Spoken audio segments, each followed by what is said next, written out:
there, the old Yeah. the courthouse. That's a little slough. I don't remember. They had a hatchery there. Yeah, they would raise about 3 million fish there. Adults would come back. I volunteered. I just showed up one day and said, hey, with boots on, I want to help you spawn. So I helped them spawn. Then they got in trouble for shooting mergansers with shotguns. Percival Cove. Percival, that's right. Then the state got in trouble for shooting fish-eating ducks. Herons are there. Yeah, mergansers were the killer. Yeah. And so I volunteered to go count when they were feeding how many merganser fish strikes they had. So I was with their what would now be a complex manager. He was in charge of 3 hatcheries. Him and I were out in a little boat. I was coming up with counts like 700. He was coming up with counts like 3,258. And I was just, dude, we're not even close, you know. Say, hey, but I really want you to hire me. I'll split the difference with you. I'll lie a little bit, but you gotta come down. He absolutely would refuse. Keith Keon refused to do that. Well, the city ended up putting a no shooting moratorium out. And they were losing a lot. They were losing like 20% to ducks. So then they went to a net pen complex there. And Department of Ecology shut that down because fish shit. Right. And they went right into Capitol Lake and ended up in Bud. Yeah, fish shit. Yeah, they do that. Fish shit. Yeah, everything shit. You eat your shit. So Tumwater Falls, which is, it's a really cool little park, and it's fun to go down and look at it. I think they get lousy returns now because they're just batching in groups of fish from different hatcheries. They're in the raceways for 2 or 3 weeks, then they let them out into the lake, and it's not doing good. Capitol Lake's pretty sick environment. It needs to go to an estuary. They need to pull that damn dike down and make an estuary. They spent, last I read, it was about $8 million studying if we should take Capitol Lake away, but they haven't done a thing. Squaxin Tribe wants it to go to an estuary. Yeah, there's currently a coalition fighting for it to be turned into an estuary. It's a highly contested debate on both sides, all sides of that issue.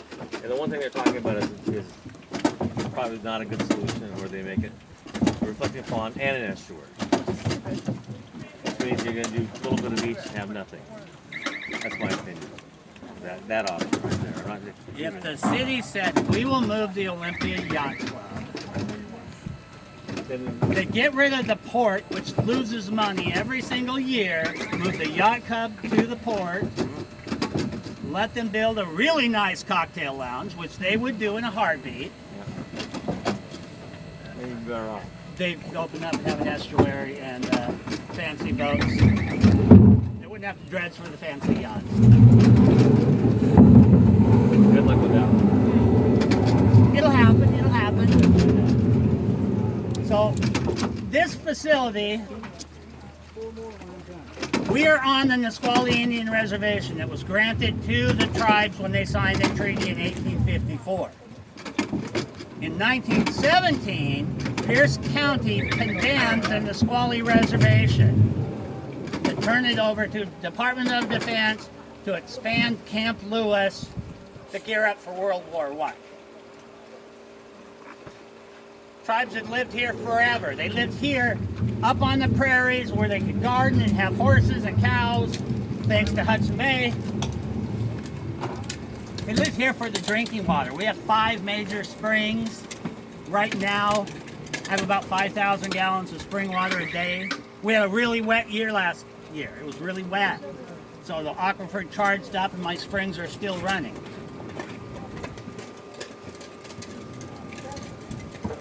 But yeah, they built up they lived here. You can't live very far away from drinking water. You need too much of it. You're not drinking muddy Nisqually River water. No, you're drinking beautiful, crystal clear spring water.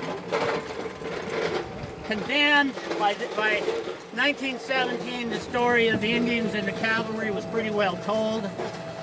They gave them a tiny reservation, what is now Hawks Prairie, some of the rockiest ground in the county, besides the property I own, out of Tenino, and said, be farmers. You can't grow anything, it's all rock. It's all glacial till. And they said, and we're really not farmers, we're really fishermen. So they fought really hard and then ended up getting the reservation on the other side of the river, much smaller than they currently had. So after the Bolt decision, you guys have read Frank's Landing? Billy was an awesome guy. He would hug all you ladies twice, 3 times if he thought you were hot. Because he could. Yeah. Because he could. Yeah.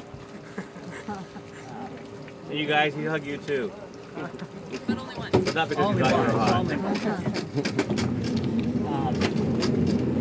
So after the Bolt decision, tribes got some money to build hatcheries. Say, okay, habitat's screwed up. We have to have fish to go fishing on. So they got some money to build hatcheries. So they built a little hatchery right down the hill from the what's now the Red Wind Casino. Thinking, well, we got a little creek water, and we'll put in some wells, and we'll have well water, and we'll have our big hatchery. The groundwater isn't there. The groundwater is 300 feet down. My wells, I got a well right over here that's 50 feet down and puts out 1,200 gallons a minute. Water's over here. State of Washington was also going like, well, we got to build up our hatchery program because they're not 100% our fish anymore. We got to share with the Indians. So we got to build some hatcheries. They did a 2-year study on this site, doing water quality, water quantity. They did some rough survey work and laid out a plan. The head of the Department of Fish and Wildlife at the time went to the general on Fort Lewis and said, we want to build a fish hatchery, and handed him a big glossy book. The general says, how come I didn't ever hear about this? You're doing a 2-year study. How did you get in? We got gates. Oh, we came in by the river and just walked up. No, you're trespassing. Get the fuck out of my office. I don't want anything to do with it. It took Billy Frank about 2 years to get that book. Then went to Congress, especially Representative Norm Dix, and said, we want to build a fish hatchery in Clear Creek. Norm Dix tells a story of Billy in his office saying, Billy, let me get this right. You want me to tell the Army to give up their land and give it back to the Indians? And Billy said, yeah. And Norm was just like, well, that's really far-fetched, but pretty cool. Yeah, let's do it. So it happened. The Army, Department of Defense had some natural pushback. Norm Dix was on the Appropriation Committee writing the budget checks, said, you will give them that land. At the same time, the tribe, Puyallup and Muskogee tribes had just had big lawsuits with the Port of Tacoma and the Port of Seattle, who got kicked out of their original land. They won huge in court. And the court said, yeah, well, we condemned it and chased you away, but you were here first. It's really yours. So instead of the tribe said, well, we don't want to sue the Army. We'd rather just you give us this piece. It's about 150 acres and the water rights on it. If not, we're going to sue for our old reservation back, which is about 1,200 acres. Includes most of the firing range. It would really have put Fort Lewis out of business.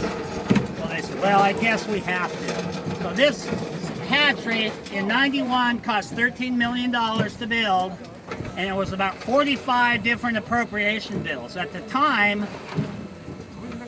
they were riders. Well, we'll give you $300 million for bombs and $250,000 for the Clear Creek hatchery. So it was about 30 or 40 of those bills to come up with $13 million to build it.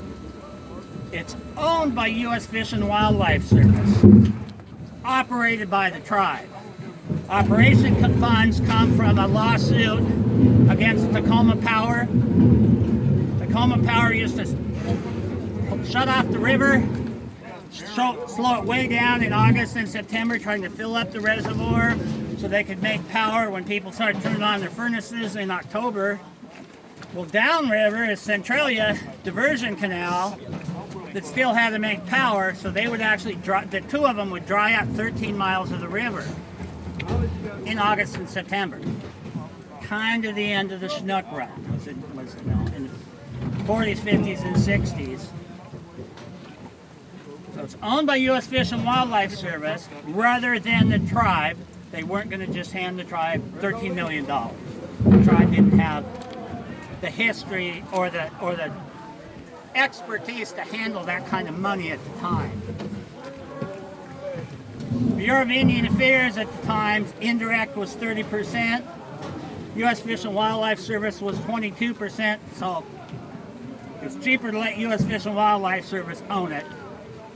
It's owned by the service, run by the tribe, paid for by Tacoma Power. Anybody hear that?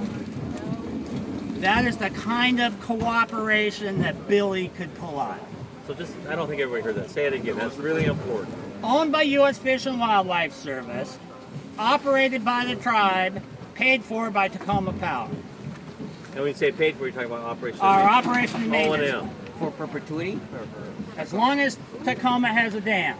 Yeah. Oh, okay. And current operation costs are about $1 million a year.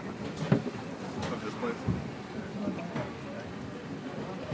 If you say, well, what do you cost to run a fish hatchery versus how many fish come back and how many fish get caught? Lousy business. Don't do the math. It's lousy math. The natives are fishermen. That's who they are. That's why they existed for eons. It was because of the salmon. And all my guys are fishermen. Their fathers were fishermen. They're teaching their kids to fish. I mean, that's just who they are. Questions? Oh, yeah.